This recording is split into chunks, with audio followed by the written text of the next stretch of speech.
Bueno, vamos a grabar el primer problema. Si el primer problema trata de un motociclista viajando por una ruta. En pantalla te dejo el enunciado para que puedas verlo. Bueno, dice que está cruzando una pequeña ciudad, ¿sí? Y apenas pasa un letrero. ¿Ves? Acá está el letrero. Este es el que marca el límite de la ciudad. Viene a representar nuestro origen. Está moviendo hacia el este, y para ese lado el problema te sitúa el eje X positivo y te dice que, bueno, pasando este punto venía con una aceleración de 15 metros por segundo. Luego de pasar, ¿sí?, estos 5 metros por segundo, acelera a 4 metros por segundo cuadrado, ¿sí? Esto para un X igual a 5 metros. El problema te pregunta, entonces, cuál es la posición y la velocidad a los 2 segundos en esta situación, y después cuál será la posición cuando la velocidad sea de 25 metros por segundo. Bueno, es un movimiento acelerado. Acá tenemos todos los datos. Para el inciso A, que nos pide la posición, ¿sí? Nos pide la posición para 2 segundos. Esto va a depender de la posición inicial más el producto de la velocidad inicial por el tiempo más producto de la aceleración por el tiempo al cuadrado sobre 2, la mitad de ese producto. Bueno, tenemos todos los datos. La posición es nuestra incógnita. La posición a los 2 segundos será la posición inicial. Fíjate que ya te decía que eran 5 metros. La velocidad que traía eran de 15 metros por segundo. Bueno, el tiempo para el que queremos calcular la velocidad son esos 2 segundos. La aceleración, luego de que pasó esa marca, es de 4 metros por segundo cuadrado. El tiempo, bueno, nuevamente son esos 2 segundos, pero esta vez elevado al cuadrado y la mitad de esto.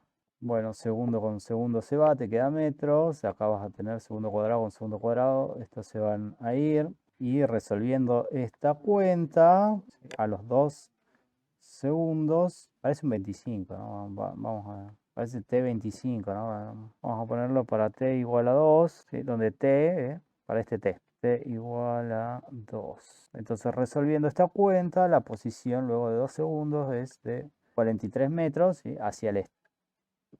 La velocidad final vamos a encontrar como la velocidad inicial más el producto de la aceleración por el tiempo al que queremos calcular esa velocidad. Esto va a ser, bueno, eran 15 metros por segundo, la velocidad inicial más la aceleración, que eran 4 metros por segundo cuadrado, por el tiempo de 2 segundos, que es donde queremos encontrar la velocidad final, que si resolvemos esta cuentita nos va a dar 23 metros por segundo. En la parte B, ¿sí?, nos pide la posición cuando la velocidad es de 25 metros por segundo, o sea, cuando la velocidad final es de 25 metros por segundo, ¿cuál será la posición? Bueno, podríamos encontrar el t correspondiente a esta velocidad final, es decir, bueno, ahora nuestra velocidad final es dato, la velocidad inicial, bueno, no cambia porque es la que estaba al inicio del movimiento, si cuando apretaste el cronómetro, más la aceleración, 4 metros por segundo cuadrado, y el tiempo es el que desconocemos. Bueno, si despejamos el tiempo acá y resolvemos esta cuentita, nos va a dar que es de 2,5 segundos. Con esos 2,5 segundos podemos calcular la posición, ¿sí?, para t igual a 2,5 segundos. Esto va a ser igual a la posición inicial, que eran los 5 metros, más término inicial de la velocidad, metros, 15 metros por segundo, por el t, el tiempo, que ahora son 2,5 segundos, no 2, más la mitad de la aceleración, o sea, 4 metros por segundo cuadrado, dividido en 2 por el tiempo al cuadrado, ¿sí? 2,5 segundos al cuadrado.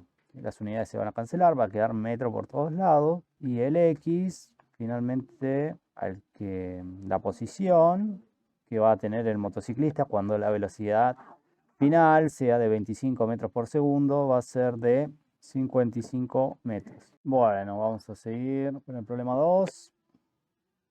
En el problema 2 tenemos un sistema en equilibrio estático, acá una masa, un cuerpo colgando de un sistema de cuerdas y tenemos que averiguar cuáles son las magnitudes de estas tensiones, TC y TA, sabiendo que la masa que cuelga, tiene un peso de 40 newton. Nos dio la magnitud de la fuerza peso, no nos dio la masa del cuerpo, ¿sí? Ya nos dio completo la magnitud de la fuerza peso.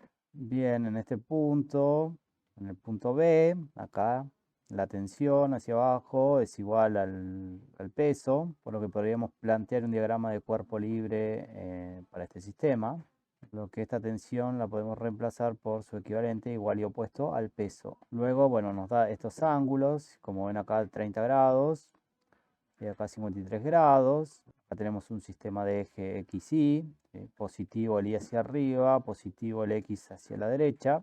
Y lo importante acá es reconocer que este ángulo de 30 grados de acá aparece acá y de este lado vamos a tener el ángulo de 53 grados.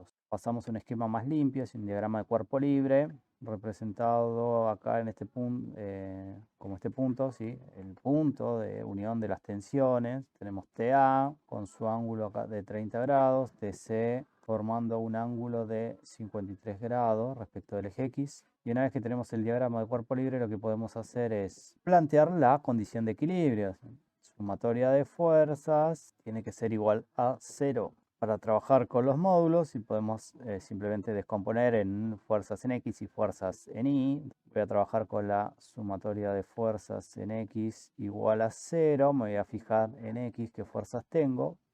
Bueno, el peso no aporta fuerza en el eje X, así que no lo tomo en cuenta. Sí tengo, fíjate para un lado, tengo la componente en X de TC, la cual será el módulo de TC por el coseno de 53 grados y también tengo la componente en X de TA, pero fíjate que TA está apuntando, si en el eje X va a apuntar para el lado negativo, entonces voy a poner un signo menos acá en la sumatoria de TA por el coseno de 30 grados. Esto tiene que ser igual a 0 y de acá podría despejar, por ejemplo, TC. Sumo ambos miembros, TA por coseno de 30. TA quedaría del otro lado de la igualdad. El coseno de 30 es más o menos 0,866. Divido a ambos miembros por el coseno de 53, que vale más o menos 0,601. Y entonces TC sería aproximadamente 1,44 veces TA.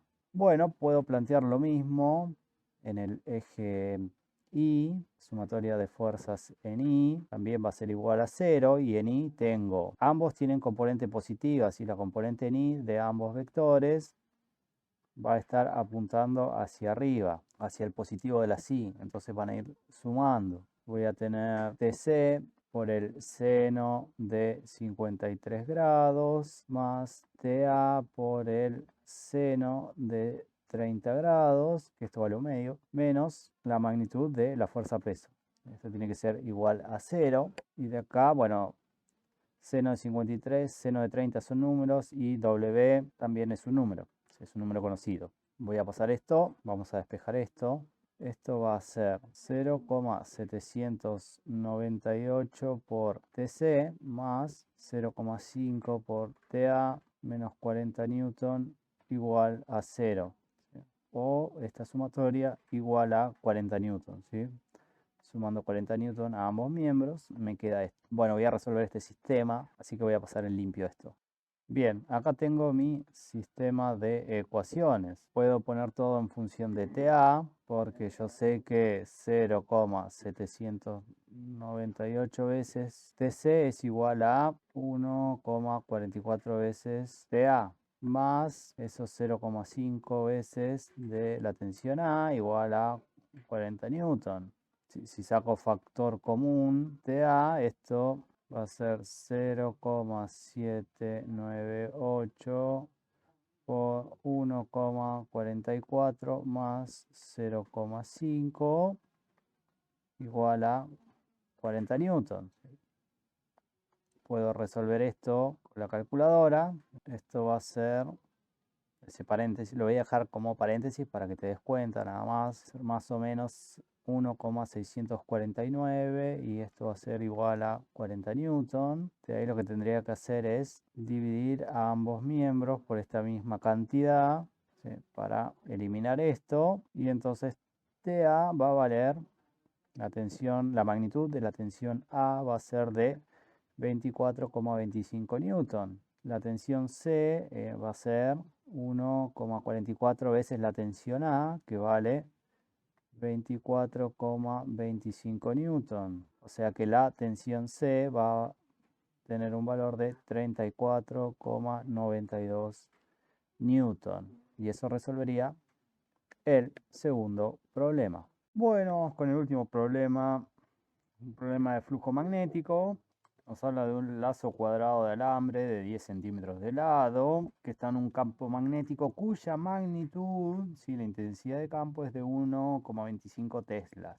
Nos pregunta cuáles son los valores máximo y mínimo de flujo magnético que pueden pasar a través del lazo. El flujo máximo va a ser el caso 1 y el flujo mínimo el caso 2.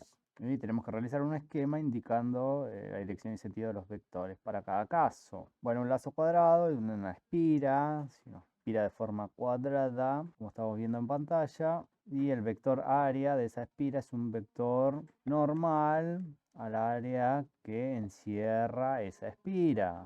Bueno, la cuestión es que para que el flujo sea máximo, para el caso 1, el vector campo magnético tiene que ser perpendicular a la cara de la espira, digamos, en este caso. En este caso, el flujo sería máximo, ya que pasaría todo el flujo por el área encerrada dentro de la espira. Porque el flujo, bueno, para este caso va a ser máximo, es el producto de la magnitud de campo por el área que encierra la espira o la bobina, dependiendo del caso, por el coseno del ángulo. Y el flujo va a ser máximo para θ igual a 0 grados, es decir, cuando el vector campo magnético y el vector área sean paralelos. Para θ igual a 0, lo que sucede es que el flujo va a ser el producto entre la magnitud de campo magnético por el área que encierra la espira por el coseno de ese ángulo, el coseno de 0 grados, que esto vale 1. Entonces simplemente el producto de las magnitudes del vector campo magnético por el área. Haciendo las cuentas, el valor de flujo máximo que pasará va a ser, bueno, de 1,25 tesla por el área de la espira, ¿sí? Que es lado al cuadrado, o sea, 10 por 10 a la menos 2 metros al cuadrado, y esto nos devuelve un valor de 0,0125 teslas por metro cuadrado, o de 0,0125 Weber. En el caso 2, para que el flujo sea mínimo, bueno, el flujo mínimo va a ser cuando el flujo valga 0. Y esto se va a lograr cuando el vector campo magnético sea paralelo al área de la espira.